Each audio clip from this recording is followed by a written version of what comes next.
Good everyone, today's video. Today we have a review on the L640 31st Regiment. This is an Italian premium tank that was implemented into the game to replace the M1340 Series 2 as the starter vehicle. Now then, typically with starter tanks, if you're starting your nation, you get this, well obviously if you're picking Italian tanks to your first nation to start with, or part of the game to start with I should say, this is a vehicle that you will get for free.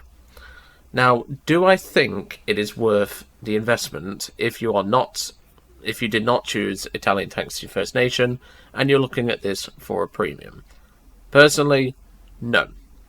This tank isn't very good, and it's not really been any good since it came out. In fact, it's rather inadequate in a lot of areas. Now, one area where it used to not be inadequate was the gun, but now it's a little bit. I'll talk about why in a moment, but first of all, let's cover the vehicle. So, those of you OG fans of the channel, you might remember I've reviewed this tank back in the day, and call it absolute garbage till you get the HVAP. But of course, this is a premium L640, so you get the HVAP straight away. Does that make a difference? Absolutely. I'd rather play this than a stock L640. But this thing does have its fair share of flaws. So let's go into them.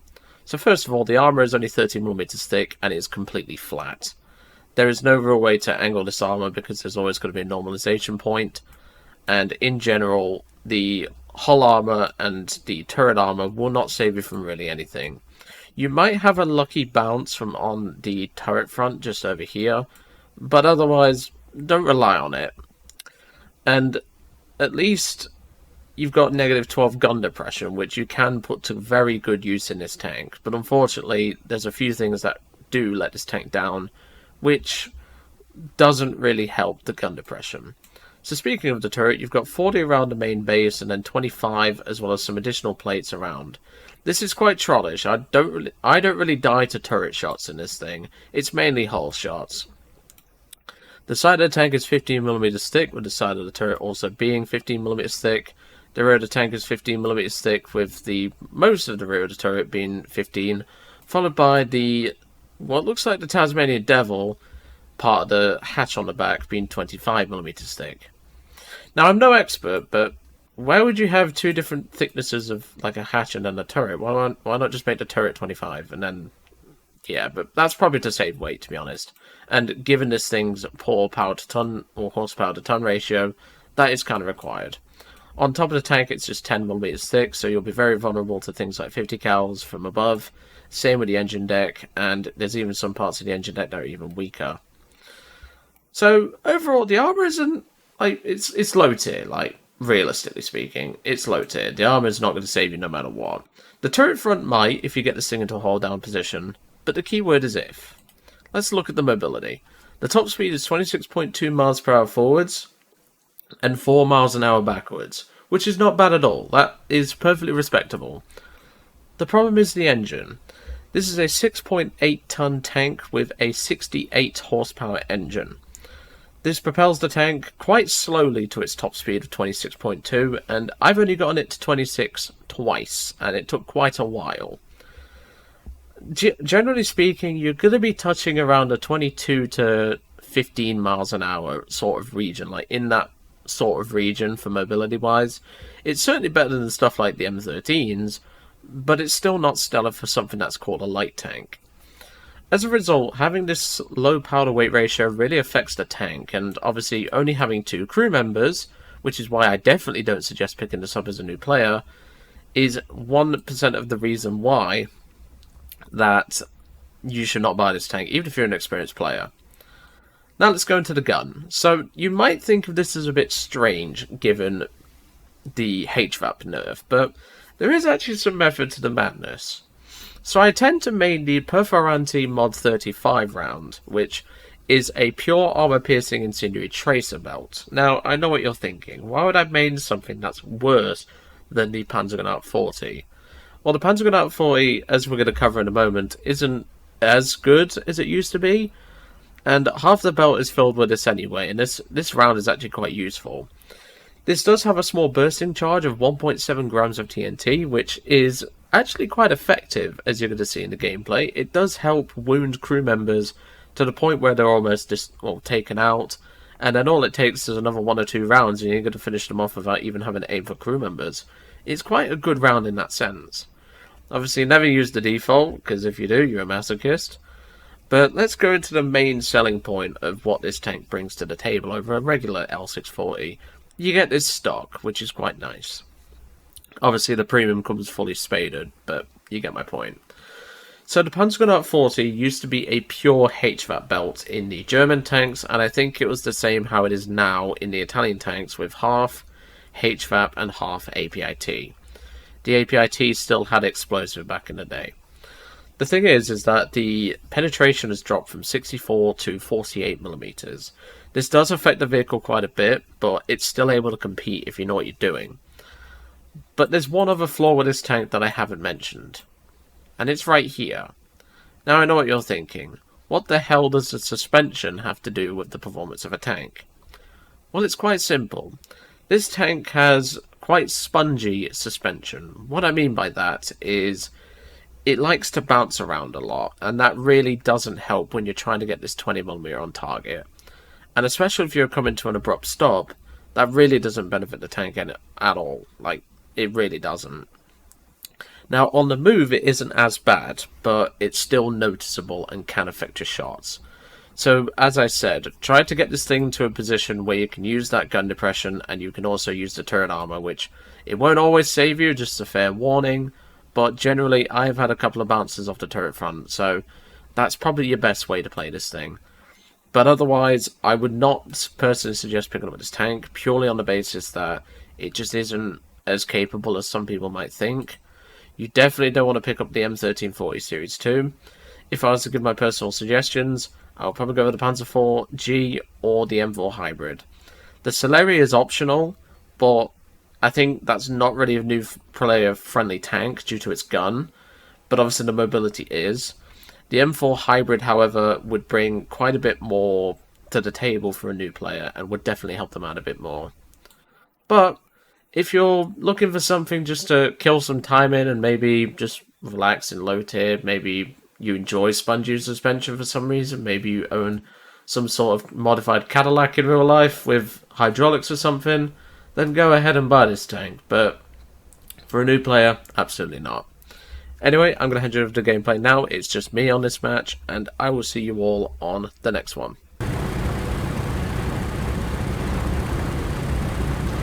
See if we can move up and help this teammate here.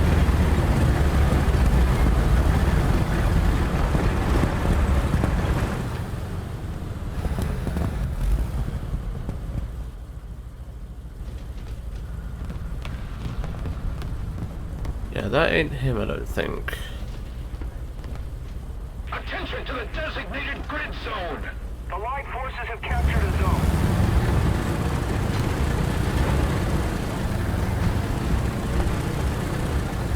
Yeah, I think it's my teammate. Let's see if I can move around to support him. Because he's already up there.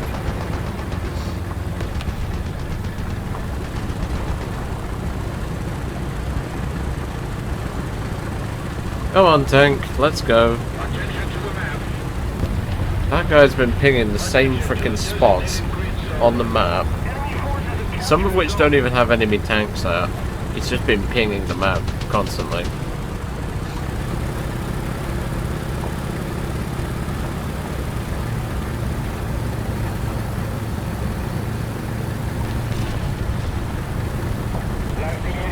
Keep an eye out for in front of us, because they will spawn. Yeah, just there. I think we know where that is. I think it's that squeegee board I got killed by the staghound just up here. He's got to have seen me. The T-26.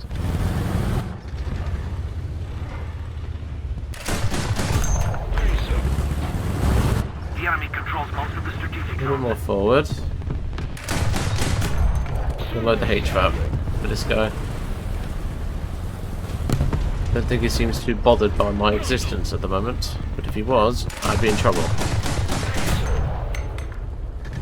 Looks like the APIT is slowly getting through. Let the gun stabilize.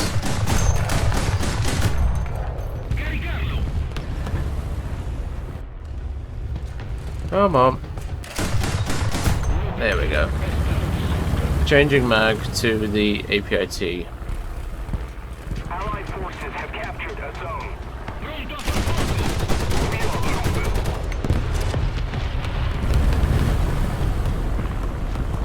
Don't really want to sit here, but because that's Stuart's spawn, I might not have a choice. He's coming back in a Panzer 3B to try and revenge kill me. Stuka inbound.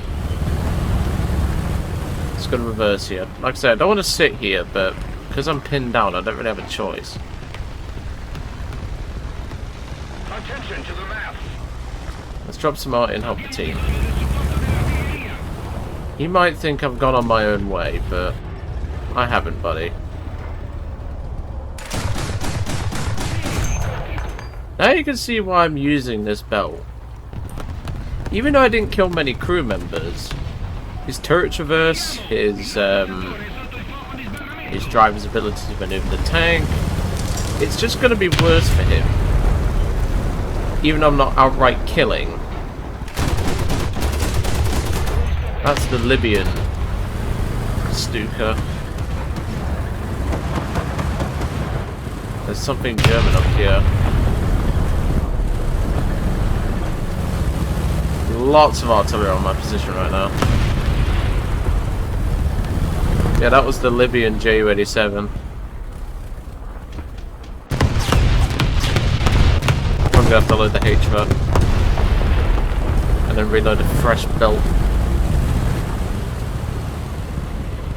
That's probably where he's gonna come around the corner and just one-shot me because this thing has no survivability.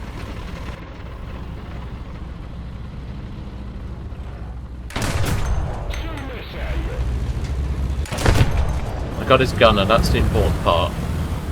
Let's reload. Yeah, not good enough, son. Where's that Panzer 3? I think he's moving on.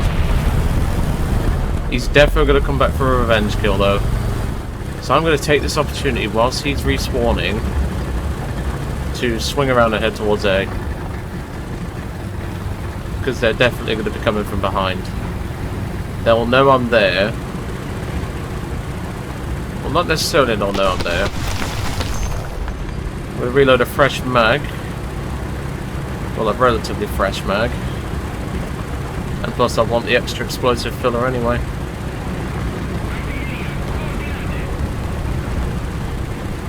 Because whilst he's panicking, he'll be thinking, is he still there? Can I go for him? As you can tell, my team has just been completely slaughtered. So whilst they're too busy twiddling their thumbs, thinking, where the hell have I gone? I will move and help the team. Well, try to help the team, because this team is already dead.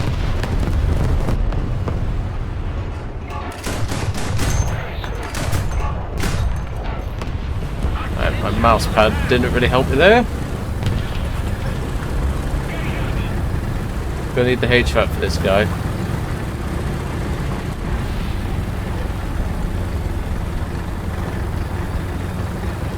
Okay, I think we're good.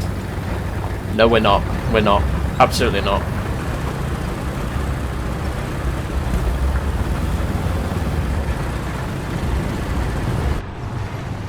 I think it's that Panzer 3 guy. There goes him. Dr. Kurtz has been sent back to the reception desk. That was a terrible joke, but it had to be done.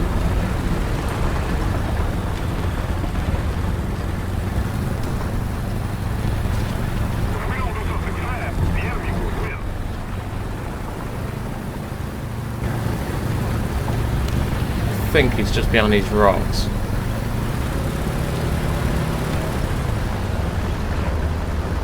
I'm not even going to have the horsepower to get up here, unfortunately. Can I shoot at the plane? not really. Unfortunately, that's just how most of your games are going to go in this tank. But not a bad result. It's just this tank just isn't very good. That's the problem. The mobility lets it down. The HVAP changes let really all the Panzer, well, the Panzergranat 40 spammers down.